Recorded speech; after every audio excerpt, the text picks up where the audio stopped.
2025년 12월 중국 정부가 자국민에게 일본 여행을 금지하다시피 했습니다. 3일 만에 49만 건의 항공권이 취소됐고 중국 대형 항공사들은 일본행 티켓을 무료로 환불해줬죠. 일본 관광업계는 최대 20조 원의 손실을 볼 수 있다는 전망까지 나왔습니다. 그런데 이상한 일이 벌어졌습니다. 일본의 인기 관광지 도쿄 아사쿠사 센소지는 12월 중순에도 다양한 국적의 관광객들로 불렀고 기모노 대여점 직원은 전체 손님 수가 크게 감소한 느낌은 아니라고 말했습니다. 교토와 오사카에서 중국인이 사라진 그 시간 도쿄에서는 한국인과 서구권 여행객들이 빈자리를 빠르게 채우고 있었죠. 중국이 일본 여행을 막았는데 일본 관광지는 왜 여전히 북적이는 걸까요? 그리고 놀랍게도 이 상황이 일본에게 오히려 기회가 될 수 있다는 분석이 나오고 있습니다. 오늘은 이 아이러니한 상황에 대해 이야기를 해보겠습니다. 사건의 발단은 2025년 11월 7일이었습니다. 다카이치 사나의 일본 총리가 중의원 예산위원회에서 입헌민주당 오카다 가스야 의원의 질문에 답하던 중이었죠. 대만 유사시 일본이 어떻게 대응할 것이냐는 질문에 다카이치 총리는 이렇게 답했습니다. 중국이 대만 해협에서 군함을 동원해 무력을 행사한다면 그것은 일본이 집단적 자위권을 행사할 수 있는 존립위기 사태에 해당할 수 있다고요. 일본 현직 총리가 대만 유사시를 존립위기 사태라고 공식 언급한 것은 역사상 처음이었습니다. 중국 입장에서 대만은 자국 영토의 일부이고 양안 문제는 철저한 내정 사안이거든요. 그런데 일본 총리가 여기에 무력으로 개입하겠다고 공개적으로 선언한 겁니다. 중국의 반응은 즉각적이었습니다. 주오사카 중국 총영사 쇠젠이 소셜미디어에 다카이치 총리를 겨냥한 듯한 글을 올렸는데 그 내용이 충격적이었습니다. 더러운 목을 베어버릴 수밖에 없다는 표현이 담겨 있었거든요. 외교관이 타국 정상을 향해 이런 표현을 공개적으로 사용한다는 것 자체가 양국 관계가 얼마나 급격히 악화됐는지를 보여주는 겁니다. 중국 외교부는 공식적으로 발언 철회를 요구했고 다카이치 총리는 철회하지 않겠다고 버텼습니다. 그러자 중국은 본격적인 보복에 나섰습니다. 12월 14일 중국 외교부가 자국민에게 일본 여행을 자제하라고 권고했습니다. 단순한 권고가 아니었죠. 문화관광부와 교육부까지 가세해서 일본 여행과 유학을 자제하라고 당부했습니다. 중국 국제항공, 중국 남방항공, 중국 동방항공 등 국유 대형 항공사 3곳이 즉시 일본행 항공권 무료 취소를 발표했고 스천항공과 하이난항공 같은 지방 항공사들도 뒤따랐습니다. 사우스 차이나 모닝포스트 보도에 따르면 자제령 발표 후 3일간 취소된 일본행 항공권이 49만 1천 건에 달했습니다. 이는 해당 기간 전체 예약의 약 32%에 해당하는 규모였죠. 항공 분석가는 2020년 코로나 감염이 급증했던 춘절 기간 이후 이런 규모의 취소는 본 적이 없다고 말했습니다. 중국은 여기서 멈추지 않았습니다. 일본 수산물 수입을 다시 금지했고 일본 가수들의 중국 공연을 취소시켰습니다.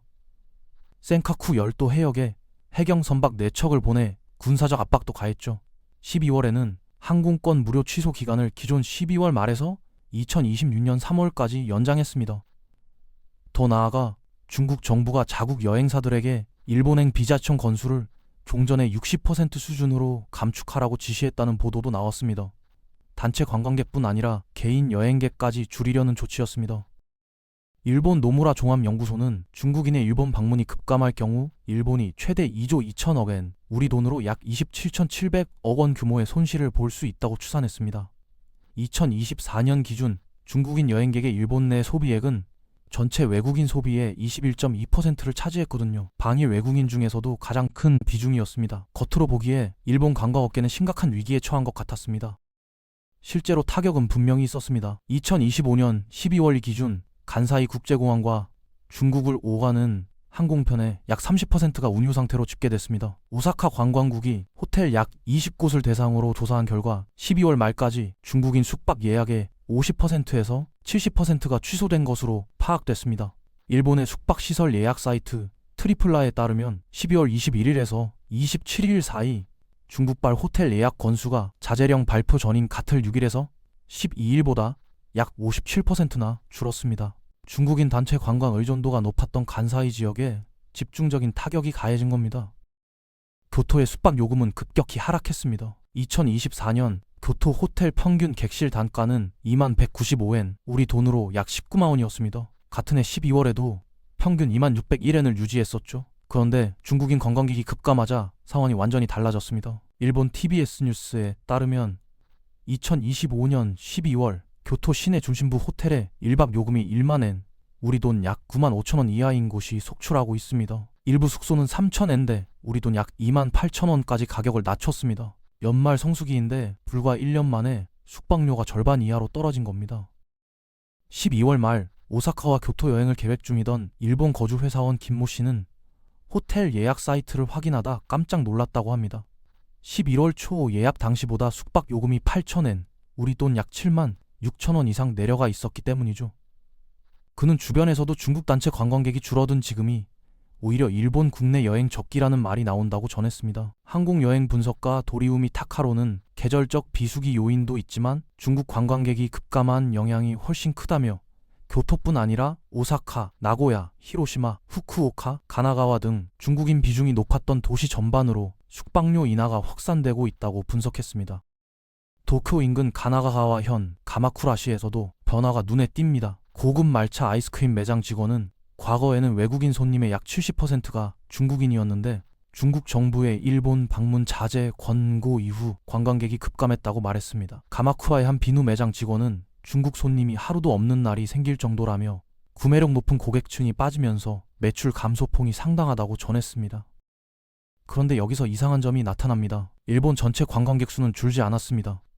일본 정부 관광국이 12월 17일 발표한 통계에 따르면 2025년 12월 일본을 방문한 외국인 관광객은 전년 동월 대비 10.4% 증가한 351만 8천 명으로 12월 기준 역대 최다를 기록했습니다. 2025년 2월에서 12월까지 누적 방일 외국인은 3,906만 5,600명으로 이미 2024년 연간 기록인 3,686만 9,900명을 뛰어넘었습니다. 중국인 관광객이 급감하고 있는 상황에서도 연간 기준 처음으로 4천만 명을 돌파할 것이 확실시되고 있습니다. 11월 중국인 방문객 수치를 자세히 들여다보면 더 흥미롭습니다. 56만 2,600명으로 전년 동월 대비 3% 증가에 그쳤습니다. 10월에 일본을 방문한 중국인이 71만 5,700명이었으니 한 달 새 약 15만 명이 줄어든 겁니다. 올해 1월에서 12월까지 일본 방문 중국인 증가율이 전년 대비 37.5%였다는 점을 고려하면 증가율도 급격히 둔화된 거죠. 그런데 전체 관광객 수는 오히려 역대 최다를 기록했습니다. 비결은 다른 나라 관광객들이 중국인 빈자리를 채웠기 때문입니다. 12월 일본을 방문한 한국인은 82만 4,500명으로 전년 동월 대비 10% 증가해 국가별 순위 1위를 기록했습니다. 대만인도 54만 2,400명으로 11.1% 늘었고 미국인은 30만 2,500명으로 무려 22.2%나 증가했습니다. 대만에서는 중국의 반이 움직임에 대응해 일본 여행을 독려하는 목소리까지 나왔습니다. 12월 17일 도쿄 아사쿠사 센소지 일대를 취재한 서울신문 기사를 보면 현장 분위기가 잘 드러납니다. 센소지 일대는 다양한 국적의 관광객들로 불렸지만 중국인 단체 관광객의 모습은 눈에 띄게 줄어든 분위기였다고 합니다. 인근 기모노 대여점 직원 마츠모토는 중국인 단체 예약은 확실히 줄었다면서도 한국이나 서구권에서 온 개별 여행객이 늘어 전체 손님 수가 크게 감소한 느낌은 아니다 라고 말했습니다. 연말 대목을 맞은 긴자에서 만난 프리랜서 반도 씨는 고급 브랜드 쇼핑백을 든 중국인 관광객이 확실히 눈에 안 띈다며 거리에서 중국어가 덜 들린다는 느낌이 든다고 했습니다. 여기서 많은 사람들이 간과하는 중요한 사실이 있습니다. 일본은 중국인 관광객이 줄기를 은근히 바라고 있었을 수도 있다는 겁니다. 왜냐하면 일본은 몇 년째 심각한 오버투어리즘 문제로 고통받고 있었거든요. 오버투어리즘이란 특정 관광지에 관광객이 지나치게 많이 몰려서 지역 주민의 생활이나 자연환경, 문화유산에 부정적인 영향을 미치는 현상을 말합니다. 관광공해라고도 부르죠.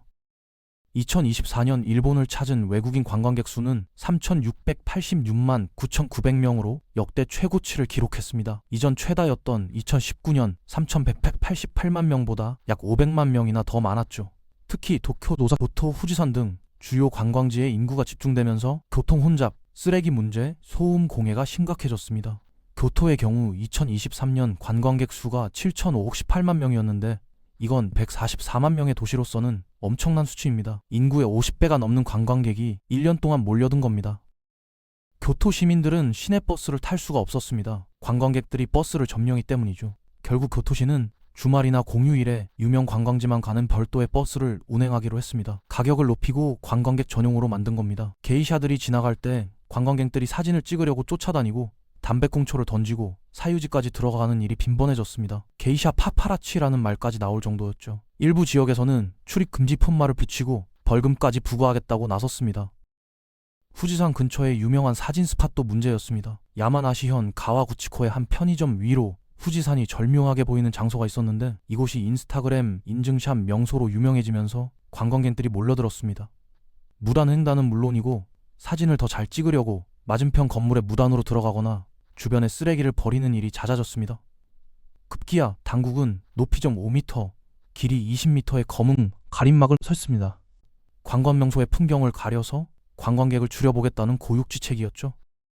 후지산 등반객도 급증했습니다. 등산 코스는 인산 이해를 잃었고 맛집 줄 서듯이 산을 올라가야 하는 상황이 됐습니다. 결국 야마나시현과 시즈오카현 모두 후지산 등산 자체를 유료화했습니다. 2024년에 2,000엔이었던 통행료를 2025년에는 4,000엔으로 올릴 방침이라고 합니다. 도쿄의 스키지 시장에는 이런 포스터가 붙었습니다. 국내 일반 손님은 환영하지만 해외 관광객은 방문을 자제해달라는 내용이었죠. 민폐 행위가 계속되면 경찰에 신고하겠다는 경고까지 등장했습니다. 시부야는 안전상의 이유로 새해맞이 행사를 중단했다는 내용을 한국어와 중국어로 안내하고 있습니다. 아사쿠사에서도 쓰레기를 버리지 말라는 경고문이 곳곳에 붙어 있죠.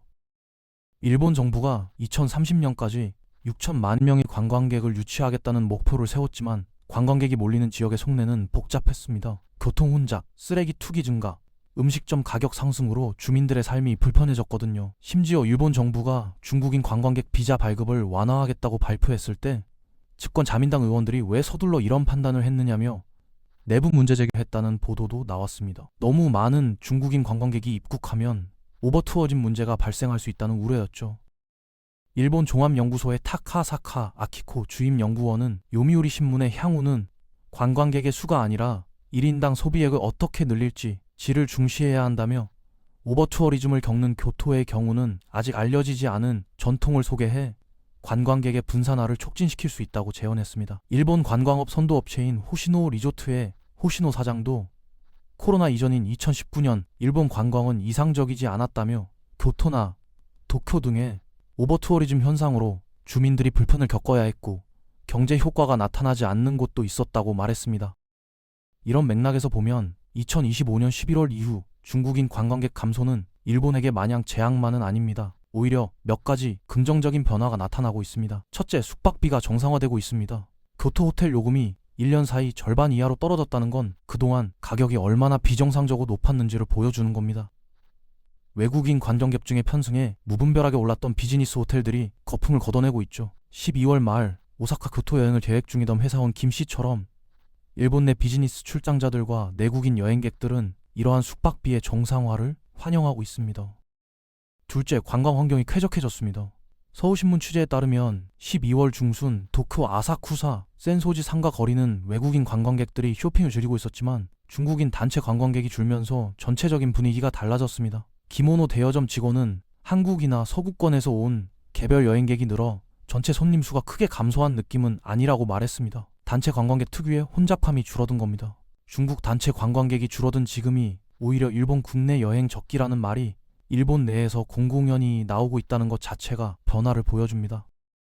셋째, 관광객 시장이 다변화되고 있습니다. 니혼게이자이 신문이 일본 관광청의 숙박 여행 통계를 분석한 결과 전국 기숙인 숙박객 비율은 2025년 2월에서 9월 사이 21.7%로 2019년 20.5%에서 5% 하락했습니다. 반면 유럽, 호주 등에서 온 숙박객 비율은 상승세를 보였습니다. 소비 측면에서도 중국인 관광객의 지출 비중은 2025년 7월에서 9월 사이 27.7%로 2019년 같은 기간 41.7%에 비해 크게 낮아졌습니다. 한 나라에 지나치게 의존하면 외교 갈등이나 경제 상황 변화에 취약해지는데 일본은 이미 시장 다변화를 진전시켜 왔던 겁니다. 일본 관광업계 관계자는 서울신문 인터뷰에서 이렇게 말했습니다. 중국 수요 변동은 단기적으로 가격 조정 압력으로 작용할 수 있지만 2012년 센카쿠 열도 국유화 사태와 코로나를 거치며 미국과 유럽 등으로 관광객 시장 다변화가 상당 부분 진전됐다. 중국 관광객 감소분을 다른 국가 수요로 흡수할 여지가 과거보다 커졌다. 실제로 2012년 세르 사태 당시에도 중국인 관광객 수가 2012년 142만 5,100명에서 2013년 131만 4,437명으로 7.8% 감소한 바 있습니다. 그때의 경험이 일본으로 하여금 시장 다변화를 추진하게 만든 겁니다. 넷째, 중국 의존도 감소가 장기적으로 일본 관광산업의 안정성을 높입니다. 2019년에는 전체 외국인 관광객 중 중국인 비중이 30%에 달했습니다. 그런데 2024년에는 그 비중이 23%로 낮아졌고 2025년에는 더 줄어들 전망입니다.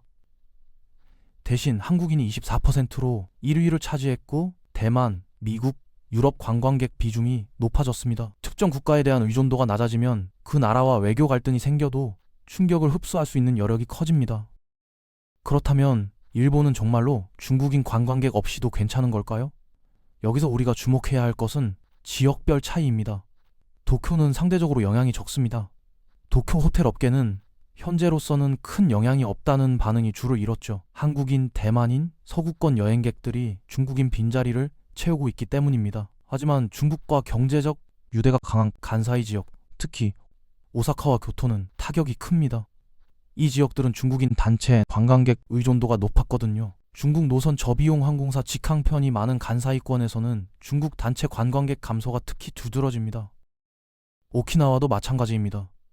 중국 국제항공이 주 2회 운항하던 나하에서 베이징 노선이 결항됐고 크루즈선 기항이나 하선 취소가 12월 현재까지 28건에 이릅니다. 홍콩에서 오는 수학여행이 취소되는 사례도 나오고 있습니다. 도호쿠 지방의 경우 상하이에서 센다이 정기편이 운항을 중단했고 홍콩 그레이터 베이 항공도 2026년 3월 중순부터 홍콩에서 센다이 노선의 운항 중단을 결정했습니다. 항공여행 분석가 도리우미 타카로는 이 같은 흐름은 단기간에 반전되기 어려울 것이라고 전망했습니다. 그는 중국 항공사들이 다수 일본 노선의 운유를 결정했고 최소 3월 말까지 재개 계획이 없다며 내년 봄까지는 현재와 같은 가격 흐름이 이어질 가능성이 크다고 내다봤습니다. 회복하려면 반년에서 1년은 걸릴 것이란 겁니다.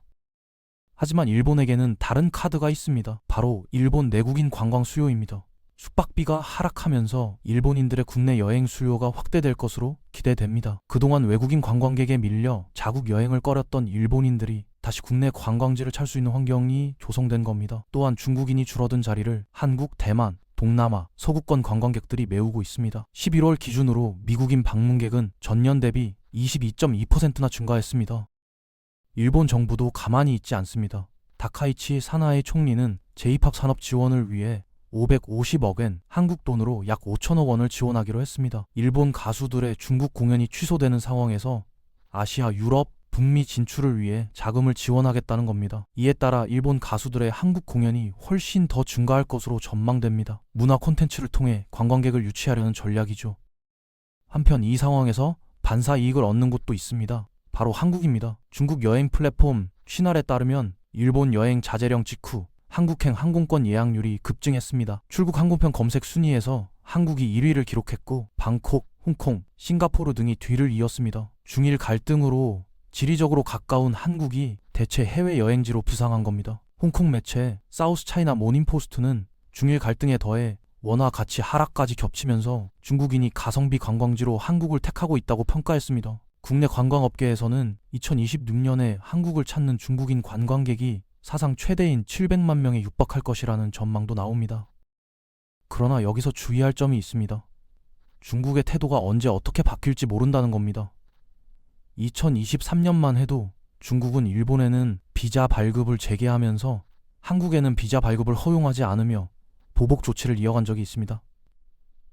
언제 중유관계가 회복돼 중국인의 일본 여행이 재개될지 모르고 그렇게 되면 한국을 찾는 중국인 관광객은 그만큼 줄어들 수 있습니다.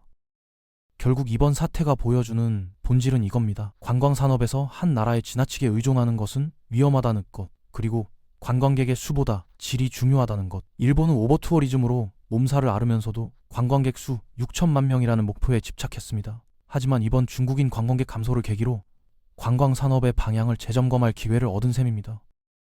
숙박비가 내리고 거리가 한산해지자 환영하는 목소리가 나온다는 건 그동안 일본의 관광정책이 뭔가 잘못됐다는 반증이기도 합니다. 관광객이 줄어들어서 좋다는 건 정상적인 상황이 아니거든요. 일본이 이 위기를 어떻게 활용하느냐에 따라 관광산업의 미래가 달라질 겁니다. 단순히 중국인 관광객이 돌아오기를 기다리는 게 아니라 시장 다변화와 질적 성장을 동시에 추구해야 하죠.